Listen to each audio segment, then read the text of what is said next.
We're looking at the very colorful cover of a book called Gadget Nation, and it's written by Steve Greenberg, the innovation insider.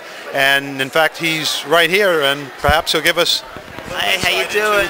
the whole subject of inventing. How are you, Steve? Good. Thanks for having me on. And basically, the book is all about garage inventors and their backstories. And so if you want to learn a little bit about an interesting slice of Americana, hopefully Gadget Nation will suit the bill there. There's some cool gadgets in the book. For example, this is by an inventor called Bright Feet here, and this is slippers with built-in headlights. So in a dark room, when you put them on, you can see your way to the bathroom. This is called Cup-a-Cake. It was invented by a mom, so you could put cupcakes in a lunchbox without making a mess out of them. This is a Johnny light. This the light comes on when the seat's up, so it lets you know the seat's up and also helps gentlemen with aim. This is the talking toilet paper roll by Russ Colby, and this is actually, you can record your own voice in it, and every time someone pulls the toilet paper, it'll either say, in this case he says, "Susan, will you marry me?" Flush once for yes, so that's his idea.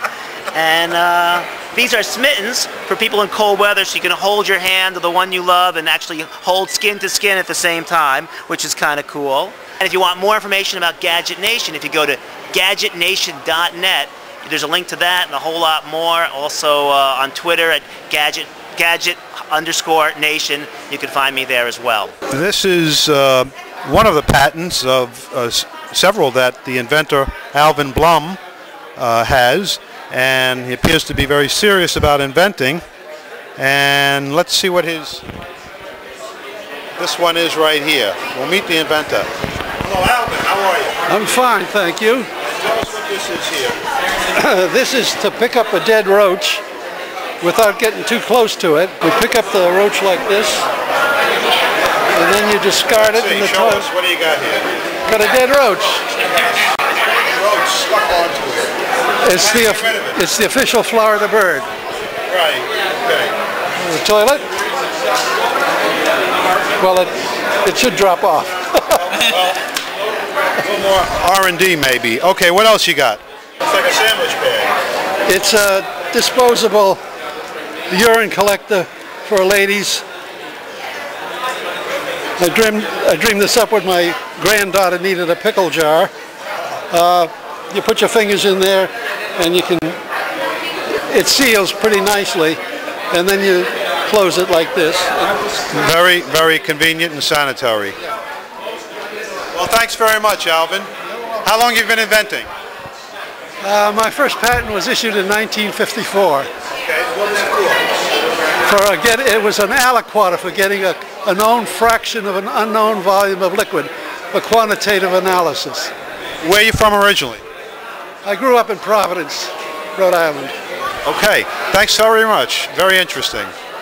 They're having an invention convention today, and we're talking to one of the inventors, Bob. Hi, Bob. Hey, how are you? Okay. And tell us about your current invention that you have here today.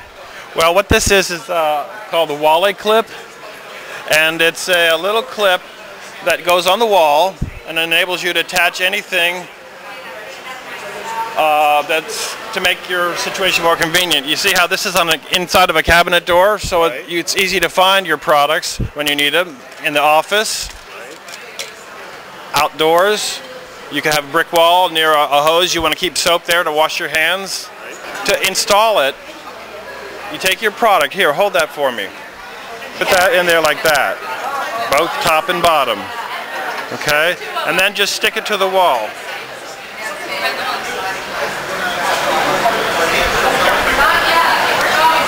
Okay, now take it off real quick and push out the air bubbles. Making sure you see the air bubbles? That's how you know you've got it really well on there. And how about a website, Bob? WallyClip.com, of course. Okay, and that's www.walleeclip.com. Okay, thanks again. Thank you.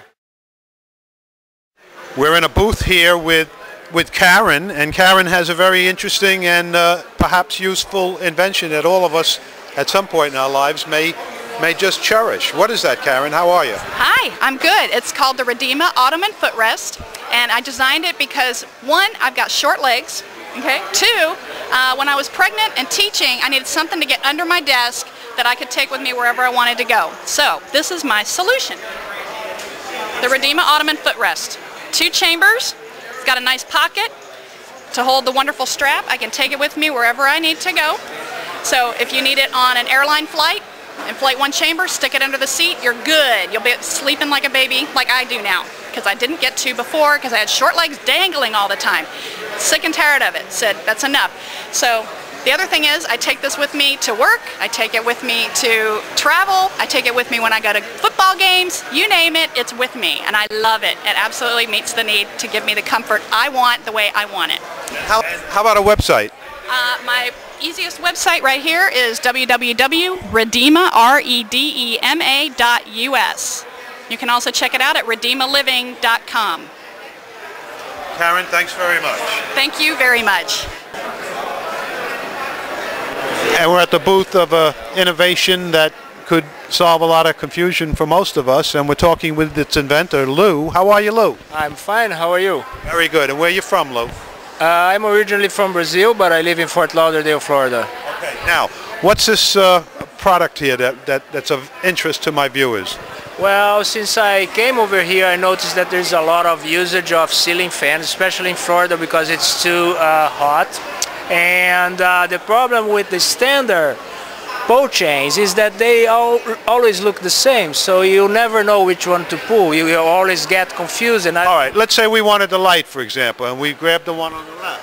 Right. If you want to turn the light on and you do this, then all of a sudden you have the fan. All right, so now you got to turn that off. And speed 2, speed 3, right. speed 1, and then oh 0. my God! Now, you turn finally you got the light. You know, all right, but that's before. Now we're going to show after your invention. After my invention, which is an intuitive pull chain. Right. No more confusion. All right. So what's this here? Oh, can you guess if it's light or fan? I think that looks like a what do you think? Light bulb shaped fan switch. No, it looks like a light bulb. So this is for the light. And guess what, folks? We got the light. And what does this look like? That looks like a fan. Right. It's like a fan. Okay. So you know for sure that every time it's going to put it right. Very simple, very efficient. Where is this thing at as far as, can people get it right now? No, it's still in development phase, and it's going to be in the market in about a couple months. So look for it and watch out because it's coming. Let's see, you have a card or some... Oh yeah, this is my business card, my company, my product development company. I'm an engineer, and this is one of our products. There's a few more to come. Okay. Thanks so much, Lou. Keep up the great work. Thank you. And just when you think you've seen every possible accessory that there could be for a notebook computer, along comes a very new and innovative one called Web Sling. And we're here to chat with the inventor, and her name is Lori. Hi, Lori. Yeah, good morning. And tell us about Web Sling.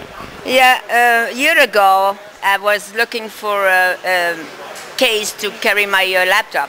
I couldn't find anything. Then I invented that sling here. It's, you know, I put a mark in there, and then it's very easy to put your laptop inside of it. And you wrap it on like that. Was that Velcro? Yeah, Velcro, and then to secure the 2 handle here, I have that. And inside I have a nice leather pocket. That way I can insert my power cord. Oh, I have a raincoat, my mouse, and my air card. And you can put more thing else too. And then I'm ready to go. I do have a website. Excuse me. Hold it up for us. It's www.thewebsling.com. And then you can see the video on that website there. Where are you from? I was from Quebec, Canada, yes. Okay, well, bon chance. Merci beaucoup. And we have some interesting products that are related to the medical or nursing profession, and let's ask the inventor to tell us about them. This is Freddie Lee. How are you, Freddie? Hi, how are you doing? Fine, thank you. Where are you from, Freddie? I'm originally from Suriname, South America, and I live here in Boynton Beach, Florida. I used to be Dutch Guinea? Dutch Guyana, that's right, yeah. Okay, and tell us us about this device you made. Okay, this is the products here, 3 products that we actually came up with 2 of my partners. They are paramedics. Okay, the first one was the extrication collar that we did was a one-size-fits-all with 1 adjustment. The second big thing that we did, and the best thing, is what they call the CID, cervical immobilization device. The CID is normally fastened to the backboard with tapes like this, and then placed on the backboard. Once it is placed on the backboard, the patient is laid down on the backboard, and all you have to do is pull it up, and the patient is stabilized with the tape over the head. Now they can be transported. Okay, this is the backpack, normally a backpack where they carry books to school. You open it up, put your books in. Now, the nice thing about this is that it's interchangeable.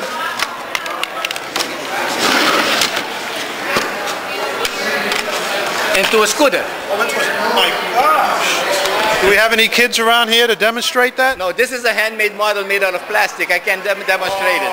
But the idea is that you could just step on it, yeah. Gee, that's very, very interesting. I could have used one of those when I was in school. When you go to a convention and you have a lot of things to carry, believe me, that will be very handy. Okay, now if somebody wants to get in touch with you, you have an email, not a website, right? Yeah, what's the email address? info@leeideas.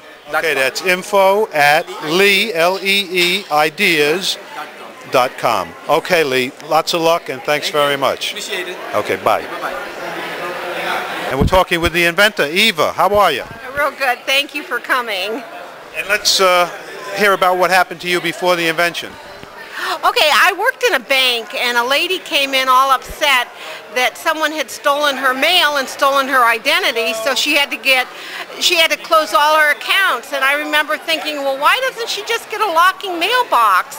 And I discovered there weren't any, so I invented one. It's a full-service mailbox, which means it has an outgoing and incoming mail compartment. Most locking mailboxes only have incoming mail compartments.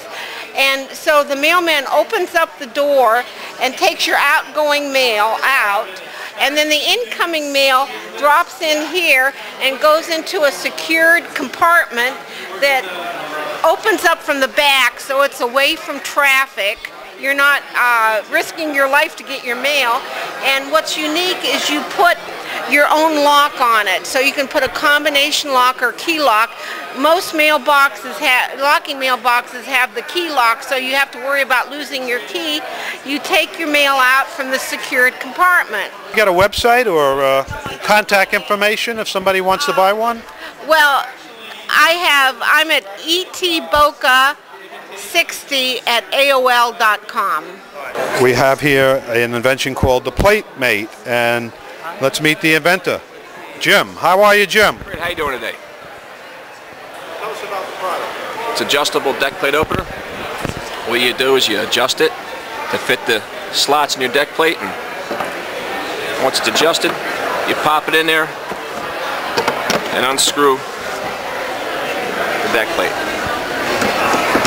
And then you're in. Now, before your invention, what was the procedure? How did you improve on it? The hammer and screwdriver was the procedure. That really worked great. Oh, I see. All right. Is this your first invention? Yes, sir. It's my first and only invention. And where are you from? I am from New Jersey originally, but I reside in sunny South Florida. Okay. Thanks very much. Appreciate it. And what's your website? www.theplate-mate.com.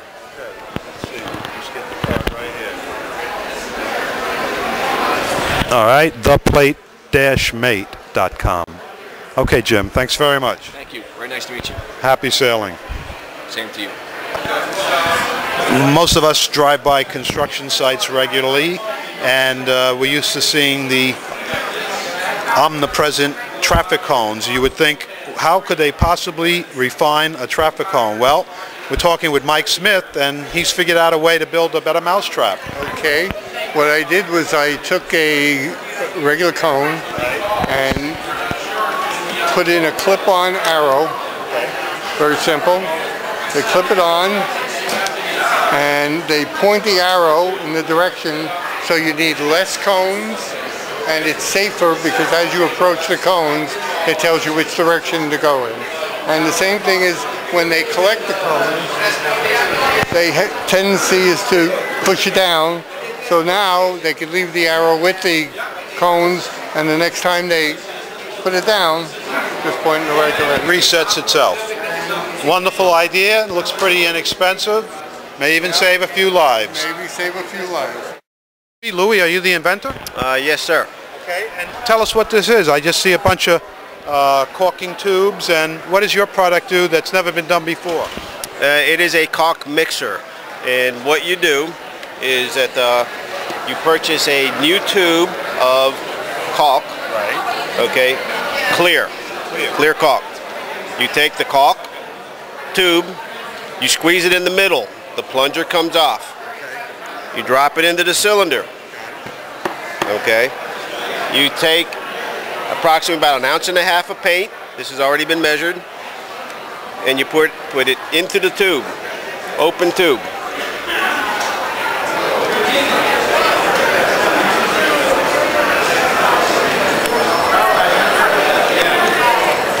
You take your mixer and you lock it into place. You mix it inside the tube. You do this for approximately about 2 minutes. I'm going to put a piece on here. This is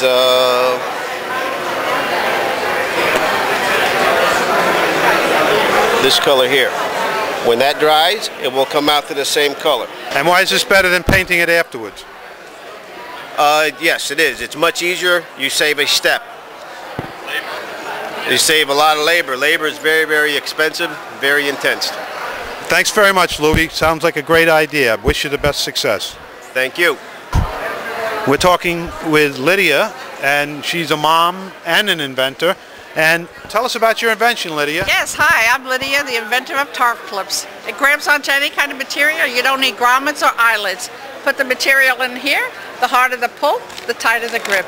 Okay. It grabs onto everything. How'd you come up with this idea? It was an invention from my daughter for the inflatable raft. She lays on the raft, and she needed to stay anchored in the sun or shaded area. So how many of these tarp clips have you sold? Well, we've, I would say, over 100,000. You know, we're paying our bills. That's great. I mean, for one order from a store that a consumer has helped us get into, because I give them finder's fees and treat them, you know, like that instead of a rep, because it's a one-time thing. We got into a store and they purchased 27,000 packages. So it was great for him, and he was very excited because he received a nice finder's fee. And what's the website? www.tarpclip.com. That's TARPKLIP.com. And we're at the booth of the new pressure hydro scraper, and we're talking with Jason Boyle, one of the co-inventors of the hydro scraper. The problem with the pressure washing and pressure washing tools is they don't remove the gum and the tar and the paint. They're hard to get off items. You never seem to have enough pressure. Now what we've done is we've integrated the scraper at the end of the wand, so a two-man job turns into a one-man job. Right. You can scrape the gum or the tar or any kind of thing, or a wood deck as your power washing. So it cuts your labor time in half. Now, if you want to see more details, you have a website? Yes, www.hydroscraper.com. Okay, just like we see on your card here. Yep, that's www.hydroscraper.com. This machine will put out granular material, fertilizers, anything granular other than sand, into beds or in waterways, into the nursery market, instead of people throwing it by hand. So they're reducing labor costs and material costs by spreading materials evenly and uniformly across the bed top. And when did you invent this? About 6 years ago. And how's it doing on the market? I've got 800 of them out in the marketplace now. And where's the biggest biggest area that you're successful in? Florida? Yeah, Florida's been my largest market, and my largest user is Walt Disney World in Orlando. Well, that's quite an endorsement then. They use it for fertilizer and their pest control applications. Okay. And what's the website? VortexSpreader.com. And today at the show they're introducing the all-new Egg Dog, for those of you that are still using the original. And we're meeting the developer of the Egg Dog, And what'd you say your name was again? Mark Shashan. Mark, how are you? I'm good. All right, I'll bite. And I don't mean that literally, but what's an egg dog? An egg dog is a product made by this machine. You can make a variety. So it's something you eat. Something you eat. Right, but the machine is the egg dog maker? Yes, you can say that. All right, so how do you make an egg dog? Well, you pour an egg into the chamber, or two. After a while, it comes up by itself. You take the handle out, pour it on a bun, on a plate, and that's it. Now what's inside the egg dog? That's a hot dog wrap. It's like a corn dog. The good thing about it is that you don't use any oil. I see. So you don't use oil, so you're saving on calories? Yes. No. It's a healthy. It's very healthy. Yes. Very healthy. Right here you have a corn dog. You have plain eggs, burger mix, turkey inside the eggs, vegetables, egg whites. It's a wonderful idea. What's the website? Eggdogs.net. And we're with John Christopher of the law firm Christopher and Weisberg, and they're patent attorneys, and that's just what would be an important thing to have if you're going to be an inventor. And tell us why, John. Well, patents, trademarks, copyrights, and other forms of intellectual property are really the foundation of the value of the things that people are doing here today. It's one thing to have a very good idea, but it is quite another thing to be able to convert it into money. Frequently, before a large company will buy your idea, or before you can survive in the marketplace without being cheated or ripped off, as it were, you need to have legal protections. For objects of manufacture, the inventions we see today, that frequently would be a patent. It could be a utility patent as to the way an object works or its structure, or it could be a design patent, the way an object looks. The name of an object, if you remember the pet rock, it was in the name. The rock obviously was not patented, but the name was exciting. The iPod, the Apple, those are all trademarks that we can all relate to. The task for the inventor is twofold. It's to find the good idea, and that's hard, but it's to find a market for that idea, to make the connection between the idea and making the money. The other part is protecting the idea, and that's our part. We can help guide you with some of that. We can help guide you with where to look for money. We can help guide you in the licensing transaction, but none of it replaces your responsibility as a business person to have a business plan and understand and look in the mirror and know what your commitment is to the project. It's not going to work sitting in the hammock waiting for a check. You've got to get out there and hustle. Now somebody wants to reach you, speaking of advertising, how can they do that? You have a website? We do have a website. We can be reached at www.cwiplaw.com.